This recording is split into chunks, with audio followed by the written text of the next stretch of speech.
Hey everyone, this is ScrapComputer and this is going to be a champion guide covering Poppy, the Keeper of the Hammer.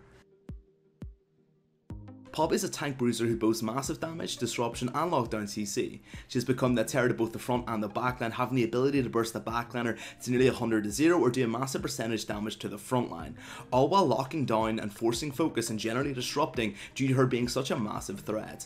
Poppy has the ability to play jungle, top and even support due to her fantastic base kit, making her a very diverse champion which basically can fit many roles. Now let's find out how to play this awesome champion. Pros and cons. Pros. Fantastic tank, great damage for a tank bruiser, good at all stages of the game, truckloads of CC, ultimate can win a team fight single-handedly, and you can't spell Poppy without OP. Cons, no innate sustain, has to all in before doing absolutely anything, can be kited pretty easily, and basically can also save enemies with her ultimate as well, if not careful enough. So now we know the pros and cons, let's move on to runes. Rune page number 1 versus AD, very standardized page, nothing really too much to mention. Or versus rune page number 2, AP. When you're versus APs, this is the best page. Once again, extremely standard, not going to mention anything. Masteries, mastery page number 1, 0, 12, 18, standard. This page is the standard, as you can see it specs in the primarily defense, which Poppy kind of needs. The Poppy stats basically also get you Grasp with the Undying to help tank Poppy do damage. So if you're more of a disruptor tank and that's the playstyle you want to play, which most Poppies do, this is your mastery page. Mastery page number 2, 0, 18, 12, aggressive. This page is an alternative for a little aggressive based Poppy. Isn't played too much, but you can get Thunderlords into a little bit of defense in the resolve tree. This page also is great for building more damage than tanks. If you want to have a slightly more damage oriented Poppy, this is the one you want to go for. Once again, not played too much, but I am giving you options. Summoner spells, very simple, you want flash no matter what, teleport if you're in the top lane to basically help gank or push, and additionally if you're a support you want to go exhaust, very simple. Lanes to pick Poppy versus AD Assassins. Poppy naturally is very tanky herself and does damage. Due to this, big massive AD Assassins in the top lane have a lot of trouble versus her, especially those who have dashes like Rengar and Riven. Poppy with the free stats, insane damage, and basically a full tank means that these AD Assassins can't really kill her and she can kind of kill them. Super tanks. Let's remember Poppy does a huge amount of percentage HP damage with one of her abilities, and this of course extends to super tanks. Start game, Poppy has the pressure to kill one of these guys. Even if she's unsuccessful, she can just free farm and be insanely strong mid to late game. She doesn't hard counter these champions, but she actually does well versus them, more so than some others. Lanes to avoid. Ranged harass lanes, basically Poppy's melee based. Unfortunately, because of this, range basically counters her and she get crapped on by these champions. Early tank bruisers. Poppy abuses early game damage and tank stats. Unfortunately, these guys are exactly the same but have a slightly better start game than her, so try to avoid these guys. True / percentage damage. This extends throughout the entire game, but of course, specifically in top lane, Aurelia, Olaf and Gnar, you have 24% free resistances and crapped onto HP. Oh wait, it doesn't matter because they have true damage or percentage damage? Okay then, that's the reason why we don't go for that. Teams to pick Poppy with. You should pick Poppy when you need one of the following. Number 1, a tank for the team. Poppy is naturally extremely tanky. She's got her W and should build, for the most part, tank, so because of that, you fill this role. Number 2, a damage bruiser. So sometimes a full tank top lane isn't really going to be enough. If you need a little bit of damage, you need someone who can hit back with a hammer to the face. Poppy's pretty effective in this regard. Number 3, CC. If your team is lacking CC, Poppy also brings truckloads of this, especially CC and basically if you're a top laner. Some top laners, a lot of the bruisers are lacking this massively. Poppy, with her, it's not the case. Teams to pick Poppy versus number 1, assassin comps. Assassins largely dive in with, well, dashes, and because of that, you can just use your W and counter them. If not, even if they don't use dashes and they use blinks, you can use your E and ultimate to get them away very easily. Poppy's really good versus these kind of divers. She's got the CC to deal with them. Number 2, dive comps. Once again, your W does resist these guys heavily, and of course, Poppy herself with her ultimate Q and E is really good at peeling against divers. Once again, effective. Number 3, dashes in general. If you're versus a very dashy oriented composition, do not be scared to get Poppy. Steadfast presence basically works really well versus them. Leveling order. There is only really one proper leveling order. First max your Q, then your E, then your W, and get your ultimate anytime you can. This order maxes the slow and your bread and butter damage tool, your Q. Then your E for the burst damage, and of course the lower cooldown and increased stun, and once it's finally get 1 point your W and max it last. We just want it for its base utility stats and basically leave it open for later on to the game, opting for more damage instead. Simple order, you should not really vary from it. Itemization notes. Number 1, get HP. HP works with your passive, so it can be beneficial. Just make sure you're getting some HP. I'm not saying it's not a huge point, just something you have to take note of. Number 2, get armor. Most importantly, you get 12 to 24% resistances on your W. This means getting huge amounts of armor is a really good idea. And resistance is not just armor, MR as well, of course. So this is a really important point in Poppy. Because of that W, you do want to get a lot of resistances. Number 3, get Swifty. And frickin' boarding anyone. Boost of swiftness reduces self slows. Your ultimate is a self-slow, so it'll remove a portion of it. Additionally, bits of swiftness work well with your W, and basically allows you to run around faster in general as a bruiser, which helps out very well. Poppy's passive, Iron Ambassador. Innate. Poppy periodically throws her buckler in the next basic attack to fall near her target, where it remains for up to 4 seconds. If the buckler kills its target, it bounces back to Poppy automatically. Enemies can step in the buckler to destroy it. The buckler grants range and magical damage 20 to 190 based upon basic level. When Poppy picks up the buckler, she shields herself for 15% of her maximum HP for 5 seconds. Range 425. Uses and tips. Number 1, since this ability gives you a percentage amount to HP, it can be favourable to focus on getting at least a little bit of HP. Number 2, Iron Ambassador behaves like a melee attack basically. For the purpose of support, you can proc Torgans with this. Number 3, additionally, it means items that normally would work with auto attacks like Iceborne Gauntlet work extremely well with this ability. Number 4, Poppy's auto attack with Buckler is no longer an auto attack reset from patch 6.7. Number 5, pretty big point, last hit a minion with this to immediately get it back so it can be used in combat more easily. This is a massive point. Basically picking up in the fight is quite difficult. It can lead you away from your enemy, allow them to get away, or you have to sacrifice leaving the buckler. If you use it on a nearby minion and then get it immediately and force to trade, it works out really well. Although you get less damage in the champion, you do get that shield which will help you win the trade. Number 6, your passive once it hits an enemy can be left on the ground. If ahead, this is amazing, bait so. Basically sometimes throwing it out there and just leaving it there will bait your enemy to come in. So many people just want to step on that thing to deny it, and it can lead them in a really bad spot. Number 7, from the previous point, if behind picking this up, if the coin is kind of risky, whenever you're behind, you can't really pick up the coin very much if an enemy's zoning you off it, so just respect. Sometimes you can zone them off the coin and they can zone you, both of which are possible. Getting up that coin just isn't worth it sometimes. Number 8, pretty big important point, Poppy's passive can set up your E. If the coin lands near a wall, basically leave it open for your enemy to try and step on it. Once they try and step on it near the wall, use your E, stun them into it. People won't really be thinking of your E once the coin's in the ground. Again, so many people get baited by this thing. If you leave it near a wall, people will naturally go to deny it, and that sets them up for your heroic charge. Number 9, being your only long range tool, you can use this to get unsafe CS if you're really far behind. Pretty important if you are behind, because Poppy's very LNE. Number 10, this is a fantastic harassment tool, bread and butter. Number 11, zoning. Your passive, active and passive, of course, is great as a ranged harassment form, and basically a shield to zone enemies. So whenever you're really far ahead, this is an underestimated point. Pick up the shield and zone your enemy. They won't want to trade you when that passive is up, when you've got that big bulky shield, because they know they're probably going to lose the fight. Because of that, guys, try to basically pick up the coin and zone them with that time, or when you've got the coin, you can zone them as well, both of which can be used very heavily. Number 12, both the coin and the shield can help win trades. Number 13, the shield can assist in clearing the jungle, basic. Number 14, you can use the shield to stall minion waves. Basically, use the shield, pick it up, and then let the minions clump on you, which are only damaging the shield, and that means that you can stop it from going under the turret. This includes for any lane, of course, and especially your own. Do not be afraid to do this. Stalling minion waves is something most top laners can't do. There's very few that can. Thankfully, Poppy's one of them. Poppy's Q, Hammer Shock. Active. Poppy smashes the ground in front of her, dealing physical damage to all enemies hit. The impacted ground becomes unstable, slowing enemies standing in it before erupting for 1 second, dealing the same physical damage to all enemies hit. Range 450, slow is 20, 25, 30, 35, and 40%. The percentage damage is 7% of the target's maximum HP. Uses and tips. Uses and tips. So this ability has 2 aspects. Remember both of them. The original smash in the ground and then the unstable ground left over, which pops up and adds the effect again. Ensure you're actively and very consciously using both parts, both the knockdown, and try to keep them inside of it for the second aspect as well. Number 2, now a big point, this ability can be used in between your auto attack animation.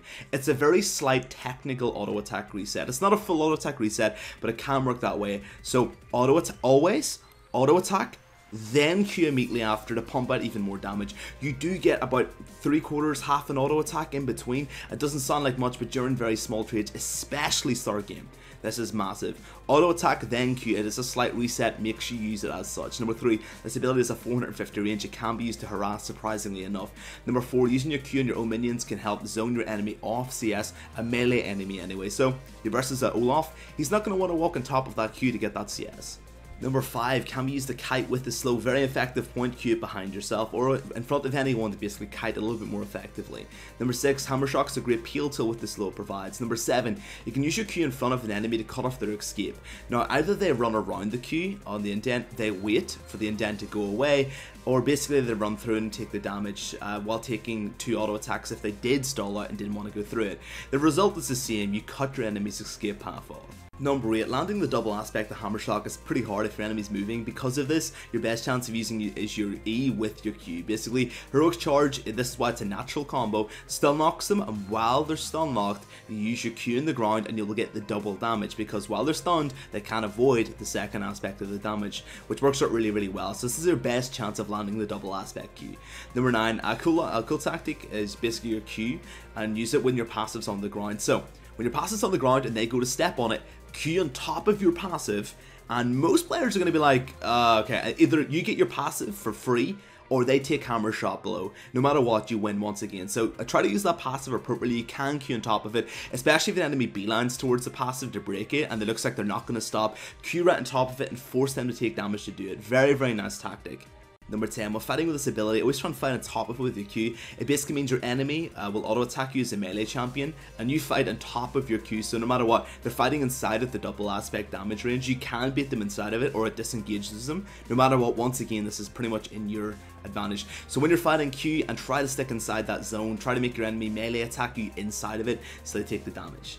Number 11, a general tip is always to Q slightly ahead of your enemy depending on where you think they're going to travel. Hammer shock's immediate radius is quite large, very easy to land, but the AoE leftover is quite difficult, of course I mentioned that. So basically try and Q slightly further ahead of where your enemy's going to go for a slightly better chance of hitting it. Number 12, this is your main wave clear tool. Basically the best way of doing this is clumping up the minions. So run in front, grab all the minion aggro, Q the entire wave, and it'll do a crap ton of damage. Remember to use the auto attack reset on the Q as well, that'll help out also.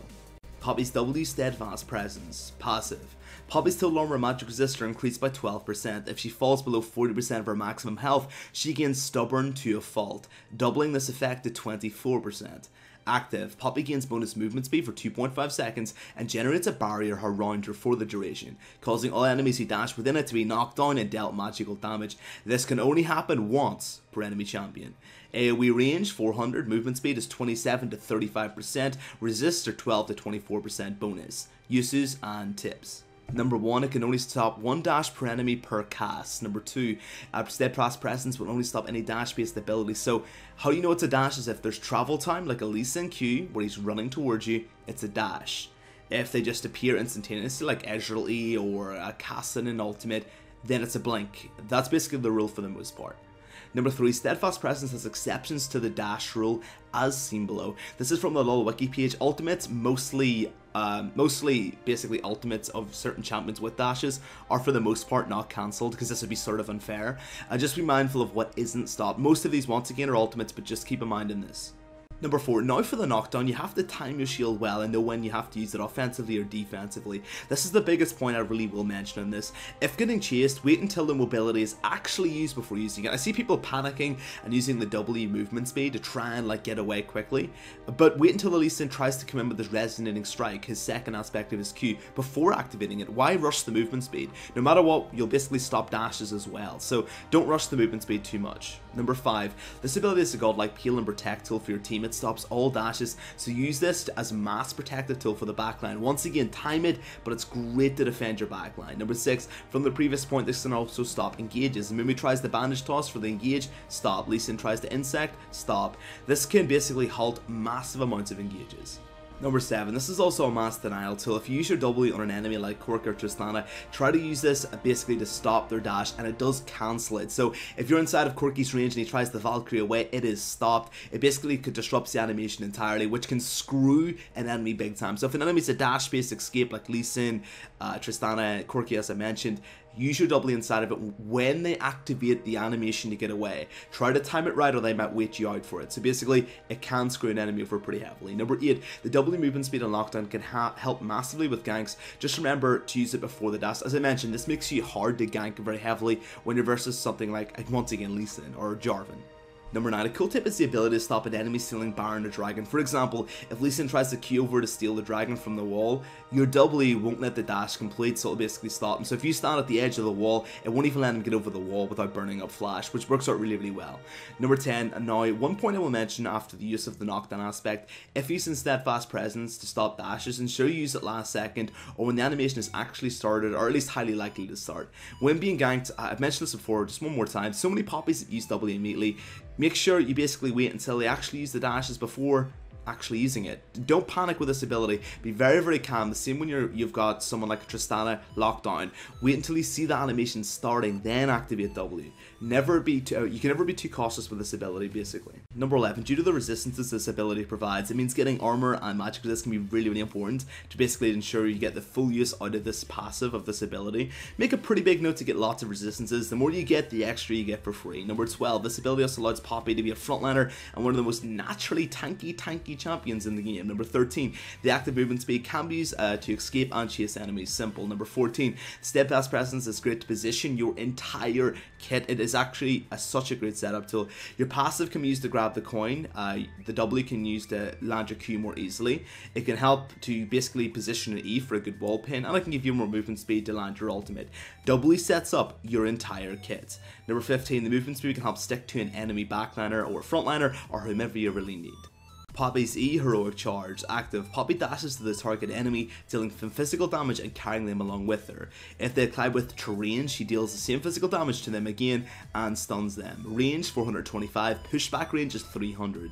Stun is 1.6 to 2 seconds. Uses and tips. Number 1, a heroic charge will work with player created trains such as Jarvan's ultimate, Anivia's wall, Azir's ultimate, Trunda's pillar of ice. A very, very good interaction, means having these guys on your team can work out really well. Number 2, heroic charge can help Poppy pass through walls provided her target is on the opposite side upon cast, as seen below. Number 3, from the previous point, this can be used to escape really well or even chase players.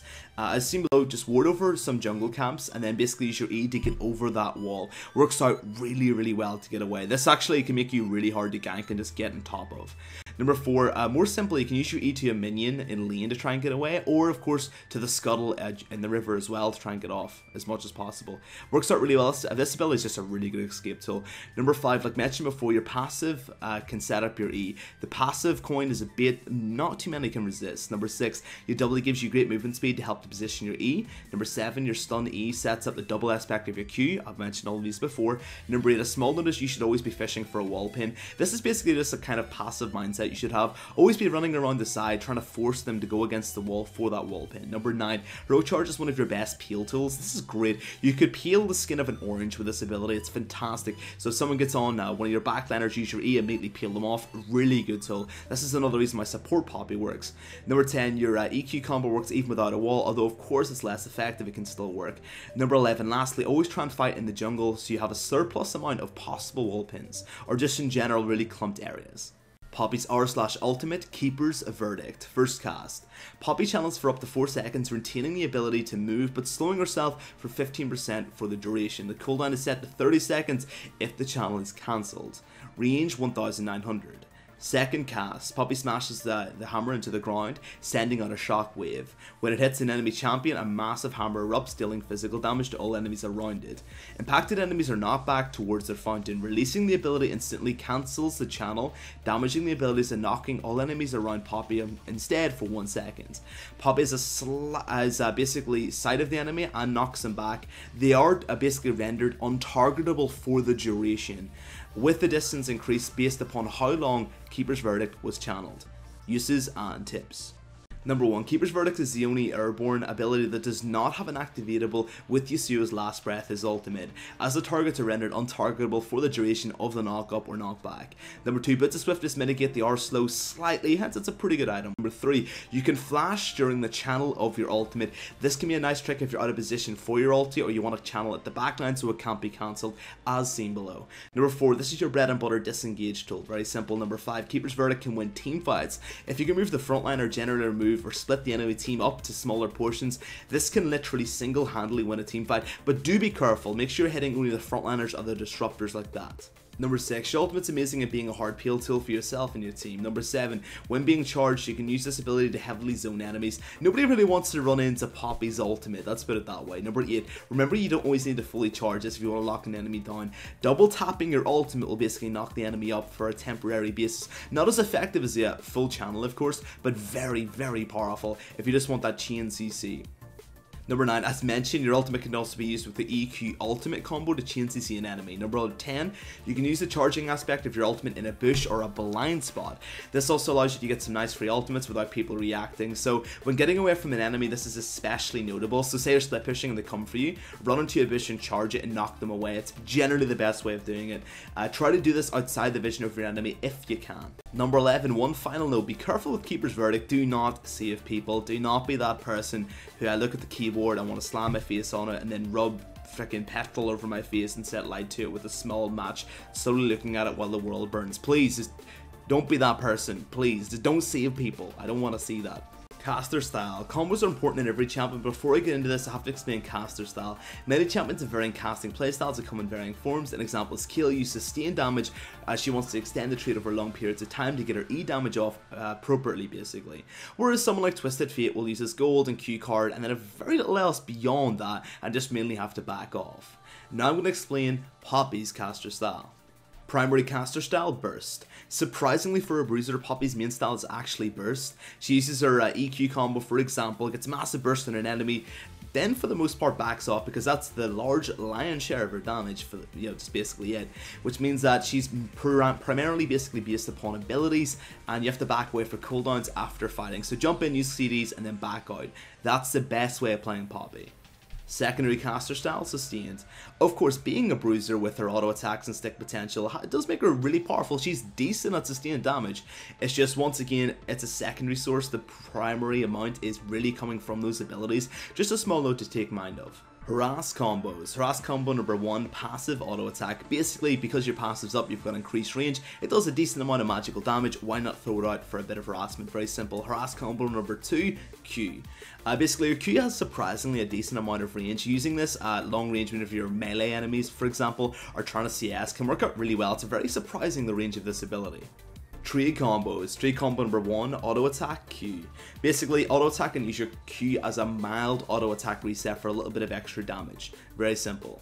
Trade combo number 2, E, auto attack, Q, auto attack.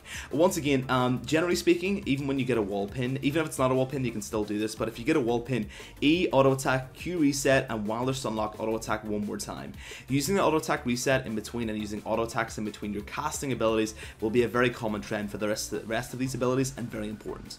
All-in combos. All-in combo number 1, E, auto attack, Q, auto attack. Very early all-in combo, use your E, auto attack, Q, auto attack. Reset combo, very simple. All-in combo number 2, E, auto attack, Q, auto attack, R.